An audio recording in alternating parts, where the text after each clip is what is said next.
Замислите хладен, безконачен вакуум свемира. Пред вама лебди месец.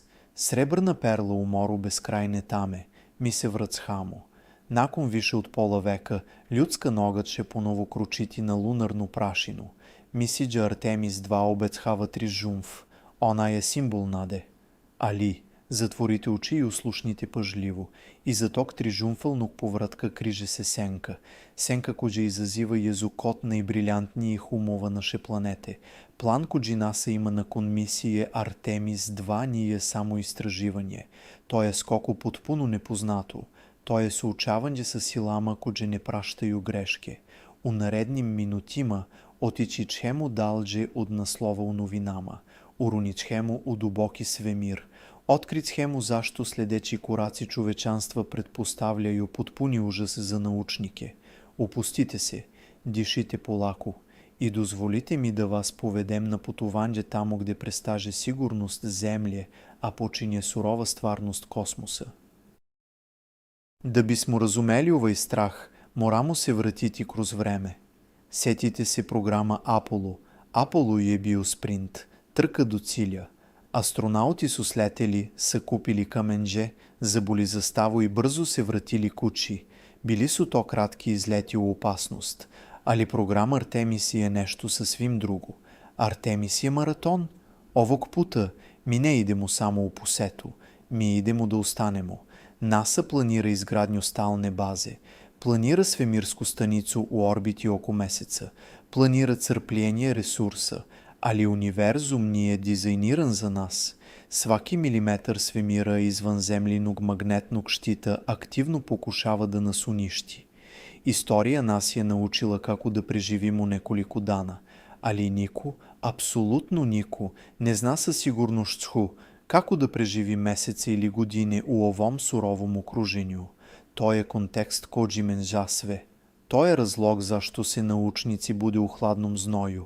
Ми менджа му правила игре, али još uvek ne znamo sva pravila универзума. Илузija сигурности. Многи люди веруju у мит да е месец само мирна, успавана стена на ночном небу, место тишине и спокоя, али разбий му taj мит odmah. Месец е сурово, насилно гробле космичких удара. Замислите га као древно бойно поле прекривено дубоким ужильцима. Сваки кратер коджи видите е сведок катаклизме. Научници су престравljeni jer Артемис 3 не иде укратко безбедно шетню. Астронаути че покушати да живе у овом негостолюбивом свету. Без атмосфере коджа би са горела метеоре, чак и най-мънджи каменчич постаже смъртоносни прожектил. Замислите микроскопски метеор коджи потуже бързином от 50 000 км на сат. Он може да пробиже станище као метак крос папир. Орбита као оштрица ножа. НАСА планира да изгради станицу лунарна капижа, али она нече бити у обичной орбити. Налази, че се у такозваной НРХО орбити. То е хало орбита, веома издужена и нестабилна. Замислите да покушавате да балансирате оловко навърху пръста, док вам неко дува у руку. Тако изгледа удържаван джеове орбите. Гравитация, земля и месеца се стално боре за превласт. Инженжери се плаше чак и най-мънже грешки упрорачунима. Jedan pogrešan potisak motora, jedan kvar na kompjuteru i stanica bi mogla biti odbačena u duboki svemir. Ili još gore, mogla bi se srušiti na površinu meseca u potpunoj tišini. Невидлива киша смърти. Разговараймо о радиации. На земли нас щити густа атмосфера и магнетна полие. Мит е да свемирско одело пружа потпуну защиту. Истина е много мрачнija. Kada napustimo zemljin štit, ulazimo u zonu solarne radijacije. Zamislite nevidljivu kišu mikroskopskih metaka kođi prolaze kroz vaš ДНК. Научници знaju da dugotражan буравак ван землje znači sigurno oštećenje čeliđa. Solarne baklije mogu eruptirati iznenada. Ako se astronauti nađu na površini meseca tokom solarne oluže, bez debelog zaklona, posljedice su fatalne. To je igra ruleta sa suncem. Галактички космички зраци. Ако е Sunce локални неприятели, ще я се унима из дубине. Галактички космички зраци долази из експлозия супернова, из далеких краева универзума. Они су толико мощни да пробияju деблину метала без проблема. Замислите блескове светлости. Астронаути Апола су приявливали да виде блескове светлости чак и када затворе очи. То ни су биле халуцинации. То су били космички зраци кои су пролазили директно кроз нихове очне живце и мозак. Планови за дуготрajne baze nakon Artemis 2 ne nude lako rešenje za vaš problem. Svaki dan proveden gore je dan izloženosti. Slomljeno staklo oplучима. Dolazimo do lunarne prašine. Regolит. Постои мит да е лунарна прашина слична песку на плажи, мека и безазлена. То е фатална грешка. На земли ветар и вода заоблюju зрна песка. На месецу тога нема. Реголит е уштар као жилет. Замислите микроскопски фрагменти сломленog стакла. Kada su se astronauti Apola vratili u modul, ta prašina im je uništavala udela. Oštetila je zaptivke, ušla im je u pluća, izazivajući takozvanu lunarnu groznicu. Sada zamislite da živite u toj prašini mesecima. Ona se lepi za sve zbog statičkog elektriciteta. Ona je tihi nevidljivi ubica mašina i ljudi. Вечна тама южnog пола. Misija Artemis 3 cilja južni pol meseca. Zašto tamo? Zbog vode. Ali ta voda se nalazi u kraterima večne senke. To su mesta gde sunčeva svetlost nije doprla milijardama godina. Zamislite ponor toliko taman i hladan da se čak i gasovi smrzavaju. Temperature tamo padaju niže nego na površini Plutona. Naučnici su uplašeni jer šalđemo ljude u okruženje ekstremnije od bilo čega što poznažemo. Kako dizajnirati upremu kođa nečije puči od apsolutne hladnoće? Jedan korak u senku može značiti trenutno smrzavanje vitalnih sistema. Kosmički balet sa eksplozivom. Da bi stigli na mesec, NASA se uslanđa na Starship, brod kompanije SpaceX, ali postoji i kvaka. Brod mora da se dopuni gorivom u zemljinoj orbiti pre nego što krene dalje. Razbijemo mit da je to rutinski proces. To nikada nije urađeno sa ovom vrstom superhladnog goriva. Zamislite tango-dvadzinovska silusa puna eksplozivne tečnosti, koji se kreću hipersoničnom brzinom u vakuumu. Jedna varnica, jedan pogrešan spoj, cela misija se može pretvoriti u vatrenu kuglu pre nego što uopšte napustimo zemlju. Inženjerima ovaj orbitalni ples oduzima san. Psihološki ponor.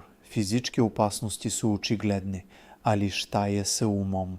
Kada astronauti odu dalje od Artemis 2, suočit će se sa izolacijom kakvu ljudska vrsta nije poznavala. Zamislite da gledate kroz prozor i vidite zemlju ne kao veliku plavu kuglu, već kao malu, bledu tačku. Sve što volite, svi kuđe poznažite, smešteni su na tom pikselu svetlosti. Psiholozi se plaše fenomena udvađanđa. Osjećaja potpune nepovezanosti sa čovečanstvom. U mraku meseca tišina postaže zaglušujuća. Može početi da se poigrava sa vama kada ste milionima kilometara daleko od kuće. Peščani sad života. Medicinske hitne situacije su noćna mora svakog planera misiđe. Na međunarodnoj svemirskoj stanici, ako se neko razboli, može biti na zemlji za nekoliko sati. Na mesecu ili na lunarnoj kapiži taj luksus ne postoji. Zamislite da astronaut dobiže napad slepog creva ili tešku infekciju. Nema brzog povratka. Postoji samo hladan vakuum i dani putovanđa. Svaka kap krvi, svaki otkucaj srca postaže trka sa vremenom. To je kao peščani sad kome curi pesak, a vi ne možete da ga ukrenete. Lekari na zemlji mogu samo nemoćno da gledaju preko ekrana. Zaraza unapred. Kontaminacija je dvosmerna ulica. Prvo, tu je problem takozvane kontaminacije unapred. Mnogi misle da je svemir sterilan. Mit je da mi ne možemo zagaditi mesec. Istina je da smo mi hudajući ekosistemi bakterija. Zamislite da naš biološki utisak preživi na mesecu. Kada budemo tražili tragove života u svemiru, kako ćemo znati da nismo pronašli sopstvenu prljavštinu? Naučnici strepe da će naše prisustvo nepovratno uništiti čistu laboratoriju kakva je mesec. kao kada biste prljavim rukama dodirivali drevno umetničko delo. Nevidljivi putnik za povratak, a onda sledi obrnuta kontaminacija. Šta ako nešto donesemo nazad? Iako je mesec mrtav svet, planovi nakon Artemis 2 uključuju donošenje velikih količina uzoraka iz dubokih, neistraženih kratera. Zamislite da u tom drevnom ledu spava nešto nepoznato, struktura starija od čovečanstva. Tokom misiđe Apollo 11 astronauti su držani u strogom karantinu zbog straha od lunarnih mikroba. Danas, sa mnogo većim obimom misiđa, rizik od donošenja nepoznatih hemijskih ili bioloških agenasa u našu atmosferu je stvaran. To je Pandorina kutija koju možda ni bi trebalo da otvorimo. Novo kosmičko smetlište. Oko Zemlje već postoji problem, svemirsko smeće. Sada taj problem prenosimo na mesec. Sa svakom novom misijom orbita oko meseca postaje sve punija. Zamislite tihi smrtonosni roš metala, odbačeni delovi raketa, stari sateliti. Zbog neravnomerne gravitacije meseca, orbite ovih objekata su nepredvidive. Naučnici strahuju od Kesslerovog sindroma oko meseca. Jedan sudar bi mogao da stvori hiljade krhutina. Te krhutine bi mogle da unište lunarnu kapiđu u deliću sekunde. Stvaramo depanižu u svetilištu zvijezda. Militarizacija tišine. Program Artemis nije samo naučni poduhvat. To je geopolitička šahovska tabla. Mit je da je svemir zona apsolutnog mira. Istina je da velike sile gledaju na mesec kao na stratešku visoravan. Zamislite da se zastave pretvore u tvrđave. Planovi za lunarne baze brzo mogu postati planovi za lunarne vojne ispostave. Naučnici su prestravljeni idejom da bi sukobi sa Zemlje mogli biti preneseni u vakuum. Svemirsko oružje, laseri, sabotaže komunikacija.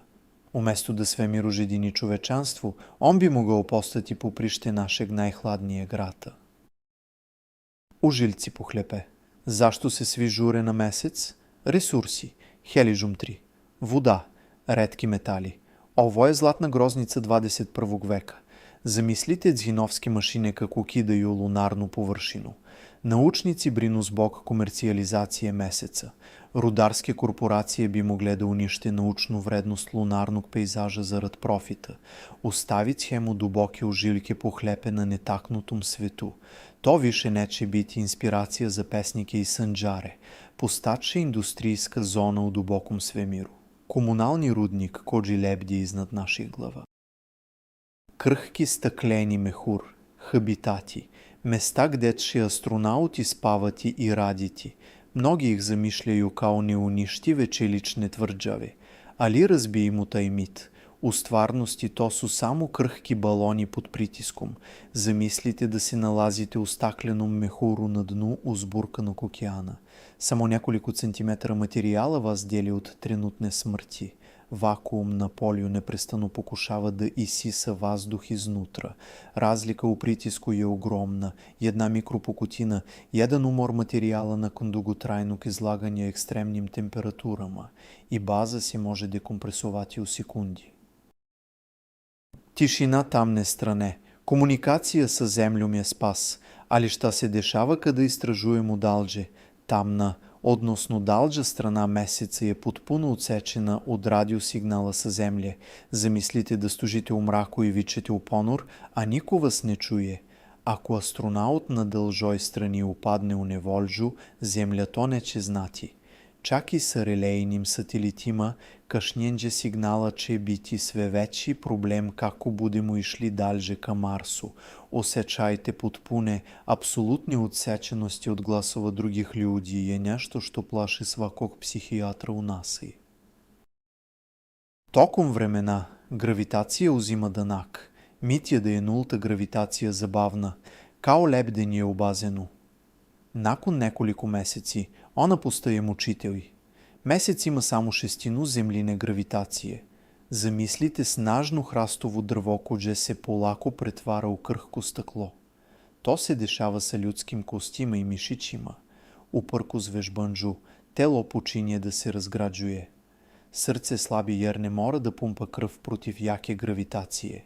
Naučnici se pitaju dali će astronauti nakon godinu dana na mesecu i kada moći ponovo da hodaju na zemlji, dali ih šalžemo u jednosmernu ulicu fizičkog propadanđa. Odelo kao lični zatvor. Svemirsko odelo za površinu meseca, takozvani XEMU, to nije samo udička, to je minižaturni svemirski brod oblika čoveka. Zamislite da morate da nosite u klop težak 100 kilograma samo da biste izašli kroz vrata. Naučnici su pod ogromnim pritiskom zbog kompleksnosti ovih odela. U njima se nalazi sistem za održavanje života, hlađenje, komunikaciju. Ako samo jedan ventil zakaže, astronaut može da se uguši u sopstvenom ugljen dioksidu ili da se bukvalno skuva od telesne toplute. Svaki izlazak iz bazeđa hudanđe po ivici ambisa. Preživljavanje lunarne noći. Jedan dan na mesecu traže oko 14 zemaljskih dana, ali onda dolazi noć. 14 dana apsolutne, ledene tame. Zamislite umirući žar usred zamrznute pustoši. Solarni paneli tada postaju beskorisni. Baza mora da se usloni na baterije ili nuklearne reaktore. Sistemi za grežanđe moražu da rade besprekorno, jer temperature padaju ispod minus 170 stepeni Celzijusa. Ako sistem za napažanđe otkaže tokom te duge lunarne noći, baza se pretvara u ledenu grobnicu pre nego što sunce ponovo izađe. To je test izdržljivosti mašina. Pobuna mašina. Zbog kašnjenja u komunikaciji, NASA planira da veliki deo operacija prepusti veštačkoj inteligenciji. Autonomni roveri, sistemi za održavanje života kuđi sami donose odluke. Zamislite tihi kvar u kompjuterskom kodu dok svi spavaju. Da li možemo da poverimo ljudske živote softveru u okruženju koje nikada ranije nismo testirali? Šta ako autonomni sistem pogrešno protumači senzorski podatak i otvori vazdušnu komoru? Strah od toga da će tehnologija, naš jedini zaštitnik, postati uzrok naše propasti, visi u vazduhu laboratorije širom sveta. Trilionska kocka. Hajde da pričamo o novcu. Cena ovih misiža je astronomska. Ovo nije samo naučni rizik, već i ekonomski. Zamislite da reke čistog zlata ulivate direktno u nebu. Mit je da NASA ima neograničen budžet. Istina je da svako odlaganje, svaki kvar košta milijarde. Ekonomisti su prestravljeni da bi jedna veća katastrofa mogla potpuno ugasiti program. Ako Artemis propadne, čovečanstvo možda neće imati resurse ili volju da pokuša ponovo decenijama. To je kockanđe sa samom budućnošću našeg istraživanja svemira. Sve je stavljeno na jednu kartu. Ples levitirajuće prašine. Postoji jedan bizaran fenomen na mesecu kuđi zvuči kao magidža, ali je zapravo noćna mora za inženžere. Terminatorska linija. Linija koja razdvaja dan i noć. Kako se ta linija pomera, sunčevo zračenje puni površinu statičkim elektricitetom. Zamislite duhove prašine. Milijarde čestica regolita se odbijaju jedne od drugih i levitiraju iznad površine, stvarajući oblake prašine u vakuumu. Ova naelektrisana prašina ulazi u svaku poru opreme. To je nepredvidiv fenomen koji ubrzano troši sve što napravimo. Vatra i let u istom trenutku. Na mesecu nema atmosfere da rasporedi toplotu, razbijemo mit u ravnomernoj temperaturi. Zamislite da stojite u zapaljenoj vatri dok vam se leđa naslanđaju na ledeni breg. Deo vašeg udela kuđi je okrenut ka suncu može biti vreo preko 100 stepeni Celzijusa. Deo u senci može biti zaleđen na minus 100. Материјали од којих правимо опрему се константно шире и скупљају под овим термичким стресом. Сваки метал, свака пластика постепено пуца. Као када савијате жицу док се не прекине, тој е неизбежен процес пропаданџа. Дрхтај мртвог свет, лунотреси. Да, месец се тресе. Mnogi misle da je geološki mrtav, ali istina je da se mesec polako hladi i skuplja, kao stara jabuka kođa se suši. Zamislite da vam tiha zvona bruže direktno ispod stopala. Neki od ovih potresa tražu satima. Na zemlji voda u stenama ublažava vibracije. Na mesecu putresi od zvanđaju kao udarac od zhinovsku zvonu. Станище, коже изградимо на повършини морачхе да издържи уве константне, дълготрайни вибрации. Ако темели попусте, базът ще бити уништена. Архитектура от пепела. Како уопще изградити базута му? Не можемо понети цигле са земле. Превише е скупо. План е да се користи лунарни реголит и 3D щампачи. Замислите да градите дворац от песка, користячи ласера уместо лопатица. Ласериче топити прашино и правити зидове. Али научници са скептични. Дали тъй материжал може заиста да задържи атмосферо? Ща ако се микропокоти не появе након неколико неделия. Градимо наш дом от най-неприятелският материала у Сунчевом систему. Той е акта отчая и гениалности иставремена. Сенка Марса. Све ово, що планирamo са месецом. То е само проба. Прави циль НАСА е након Артемис програма е Марс. Месец е само полигон. Замислите да стоите на високо изкакаоници и гледате обазен без дна. Научници са престравljeni jer ако не можемо да преживимо на месецу, коджи е удължен само 3 дана пута, како чему преживети путуванже на Марс, кодже траже 7 месеци у едном правцу? Сваки квар на лунарной бази е мрачни подсетник на то колико смо неприпремljeni за црвену планету. Той е тест, коджи не смемо да паднемо. Мутация у мраку. Šta se dešava sa zemaljskim mikrobima kada ih izložimo kosmičkoj radijaciji i nultoj gravitaciji? Разбijemo mit da će bakterije jednostavno umreti. Istina je da neki od njih mutiraju i postaju jače. Замислите обично безопасну бактерию sa землje kako se pretvara u otpornog superukretljivog preživelog u ventilacionom sistemu svemirske stanice. Експерименти са показали да бактерии у свемиру могу развити деблият схелийски зидове и постати отпорнije на антибиотики. Mi ne nosimo samo ljudi u svemir, mi nosimo potencijalne nove bolesti. Закония čega u vakuumu? Svemirsko pravo. Kome pripada mesec? Sporazum u svemiru iz 60-ih godina kaže da nikome ne pripada, ali to je bilo pre nego što smo mogli tamo da ustanemo. Zamislite divlji zapad, beskrajnu granicu bez šerifa. Kako se privatne kompanije i različite nacije budu iskrcavale? Kod še rešavati sporove oko teritorije, vode, resursa? Правници са у паници jer stvaramo novu ljudsku civilizaciju bez zakona koji bi je vodili. Mogli bismo da ponovimo najtamnije delove zemaljske istorije ovog puta u hladnom kosmosu. Губитак неtaknutog неба. За астрономе на Землji месец je oduvek bio savršen. Netaknuto ogledalo istorije Sunčevog sistema. Ali uskoro kada pogledate gore, možda nećete videti samo kratere. Замислите прелепу, древну слику коджу неко почине да прекрива графитима. Светла лунарних база, прашина коджу поди журовери, сателити коджи круже. Научници оплакуju губитак нетакнутog месеца. Наше присуство че за увек променити лице нашeg наиближeg суседа. То е меланхолична реалност напредка. Губимо оно što освајамо. Egzistencijalno buđenđe. Na krađu najveći strah nije fizički, on je filozofski. Plan nakon misije Artemis 2 znači da napuštamo našu kolevku. Za uvek. Zamislite malu pticu koja prvi put napušta svoje gnezdo i leti u ogromnu mračnu oluju. Shvatanđe koliko smo mali, koliko smo krhki u poređenju sa silama univerzuma je parališuće. Više nismo vrsta vezana za jednu planetu. Mi postajemo deca svemira, a taj svemir ne mari za nas. Ta kosmička ravnodušnost je ono što zaista ledi krv u žilama.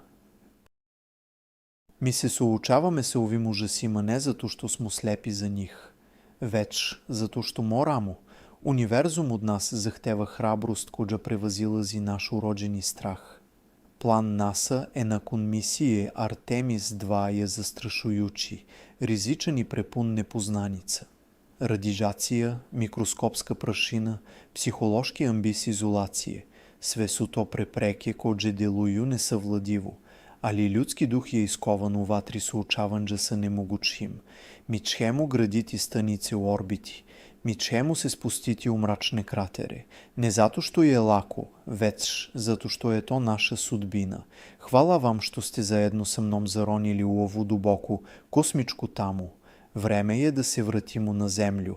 Ali pre nego što otvorite oči, pitam vas, da li mislite da je čovečanstvo zaista spremno da zauvek napusti svoj dom? Ostavite svoj odgovor u komentarima. Do sledećeg putovanđa među zvezde.